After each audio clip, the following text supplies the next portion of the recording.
अस्सलाम वालेकुम dear students. कल हम पढ़ रहे थे how did tribal group live. तो इसी के साथ हमने कल पढ़ा था समवेयर जिम कल्टीवेटर्स। तो जो ये थे ट्राइबल लोग थे, ये किस तरह अपनी सॉइल को फर्टाइल करते थे कि ये कुछ पेड़ जलाते थे या ट्रीज को काटते थे, फिर वहाँ वो ऐश डाल के उस लैंड को वो फर्टाइल करते थे। तो उस हिसाब से वो वहाँ क्रॉप ग्रो करते थे। ये हमने कल डिस्कस किया था। तो आज हम पढ़ेंगे कि जो ये ट्राइबल लोग थे यानी पहाड़ी लोग जो थे, ये हल वगैरह का इस्तेमाल नहीं करते थे। हल आपको पता है, जिसको ये जो जिसको बैल चलाते हैं उसको हल बोलते हैं, यानी पुलाव, जिसको पुलाविंग हम करते हैं ज़मीन को ये फसल उगाने के लिए। तो ये हल वगैरह का इस्तेमाल नहीं करते थे।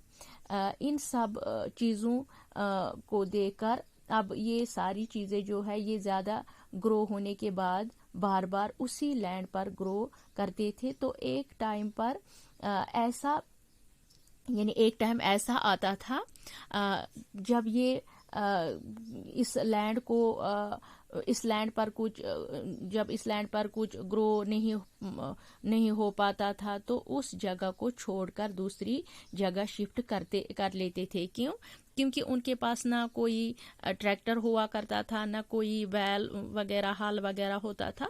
तो ये खुद ही ऐसे ही करते थे इनसे स्पेड से वगैरह जो हम घर में ये करते हैं इस चीज़ें इस्तेमाल, यानी उनके पास ऐसे इक्विपमेंट्स थे ही नहीं जिससे वो अपनी लैंड को लैंड को वो फर्टाइल करे, उस पे वो सीड्स बोए, वो उनके पास नहीं थे। लिहाजा वो क्या करते थे, जिस जगह वो कुछ लैंड वो क्लियर करते थे उन पे वो सीड्स वगैरह बोते थे।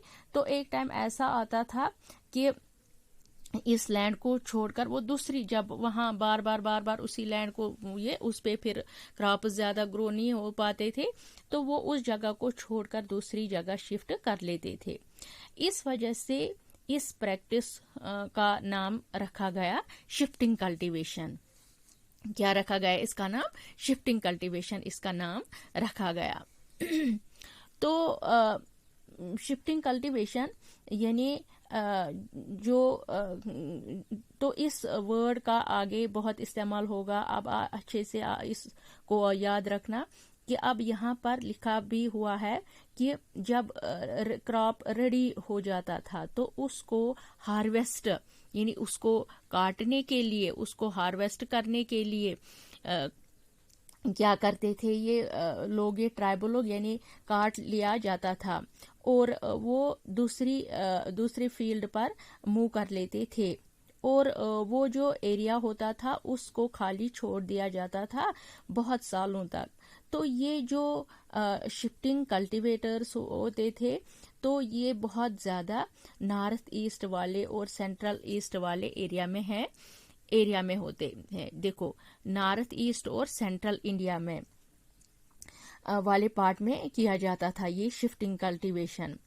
अब आप बोलेंगे कि ये नॉर्थ ईस्ट और सेंट्रल इंडिया कहाँ पड़ता है, यानी इंडिया में कहाँ पे ये आता है। देखो, यहाँ पर हम ये मैप देखेंगे।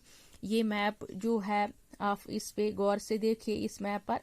अब ये हमारा नॉर्थ वाला एरिया है, ये वाला, ये हमारा, ये जो ये यहाँ से यहाँ, ये हमारा नॉर्थ वाला एरिया है। और ये जो यहाँ से यहाँ तक, ये है हमारा ईस्ट वाला पार्ट।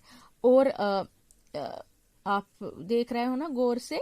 हाँ, ये आप देखो, ये नॉर्थ वाला पार्ट है और ये हमारा यहाँ से यहाँ तक ये हमारा ईस्ट वाला पार्ट है। तो नॉर्थ ईस्ट यानी यहाँ से यहाँ तक जो नॉर्थ ईस्ट वाला पार्ट है, और जो इंडिया, यानी जो इंडिया आप देख रहे हो, यहाँ इसको गौर से आप देखिए इस वाले एरिया को, और जो बीचों बीच आप देख रहे हो, यानी यहाँ जो आप ये देख रहे हो यहाँ से यहाँ तक, यहाँ से, यानी ये वाला नॉर्थ का पार्ट है, यहाँ से ये वाला ईस्ट का पार्ट है, ये हुआ हमारा नॉर्थ ईस्ट पार्ट, ये वाला।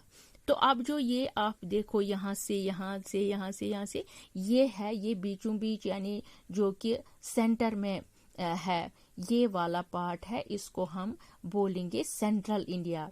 और अगर वेस्ट की बात हम करें, यानी अगर हम वेस्ट की बात करें तो ये नॉर्थ ईस्ट यानी यहाँ से यहाँ तक यहाँ तक यहाँ तक ये सारा एरिया जो है ये नॉर्थ ईस्ट एरिया है।